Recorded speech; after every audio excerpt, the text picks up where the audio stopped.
Hello friends, I am Fatima Tinaje and I am introducing to you today the law of flotation, Archimedes principle and buoyancy. Okay, let's go to the video.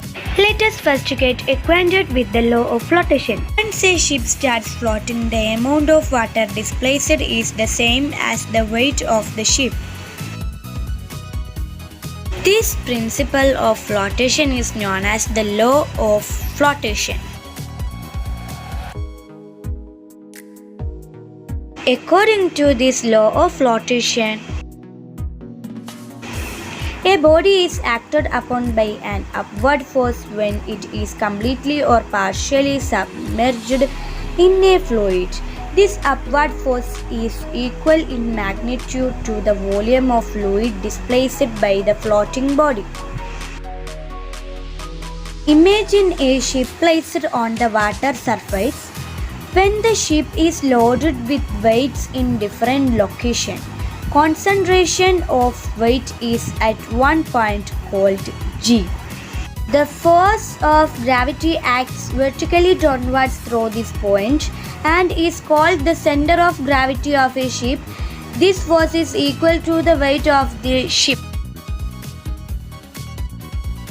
When the ship sinks in water, an upward force acts on the ship contrary to the center of gravity. This force is called the buoyancy force. It is produced by the water around the ship. The buoyancy force is equal to the magnitude of the weight of water displaced by the ship. This force enables the ship to float. Buoyancy B is always at the geometric center of the underwater volume. Reserve buoyancy is the intact volume of the ship above the waterline and up to the uppermost continuous deck. It is the space available for displacement if you load any additional weight to the ship. Reserve buoyancy is expressed as a volume in cubic meter. The freeboard deck is the uppermost continuous deck. Freeboard is the distance from the freeboard deck to the waterline. The freeboard determines the reserve buoyancy. If a ship has large freeboard, it is said to have large reserve buoyancy. A ship with large freeboard can withstand a significant amount of flooding of compartments in case of damage and still remain afloat. A ship with small freeboard can withstand a comparatively small amount of flooding of compartments in case of damage before it sinks. The freeboard determines the angle at which the deck edge immerses if the ship is heeled. Deck of edge of the vessel with a large freeboard will immerse at a relatively large angle of heel.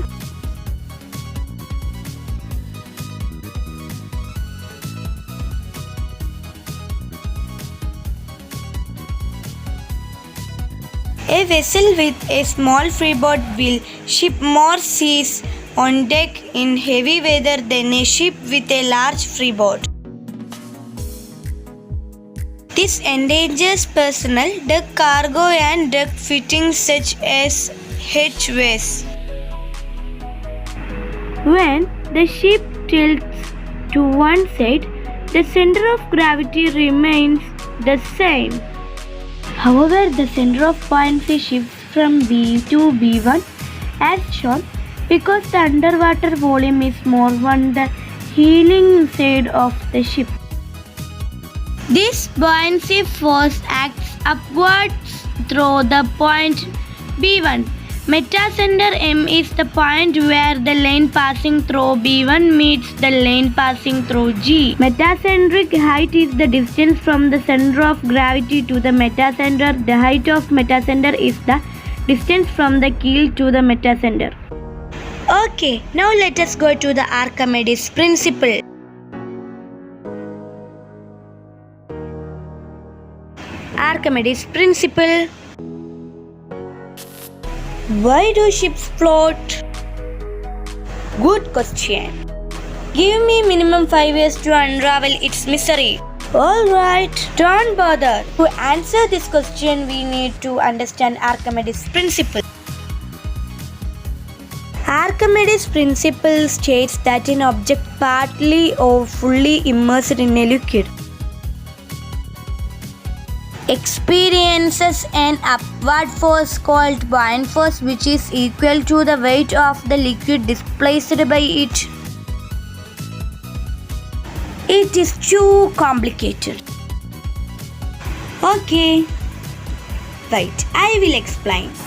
A ship has a long and wide base due to which the amount and the weight of water displaced by it increases. Now, according to Archimedes' principle, the buoyant force is equal to the weight of displaced liquid. Hence, as the weight of displaced water increases, the buoyant force, that is the upward force exerted by the water, increases, making the ship float.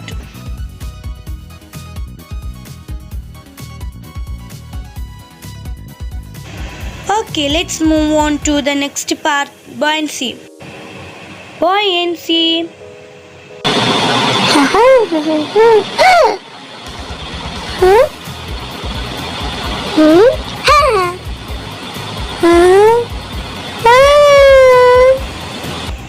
Can you drown in the Dead Sea?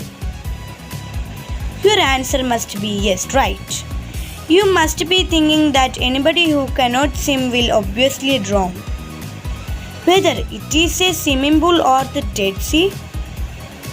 However, that is not 100% true.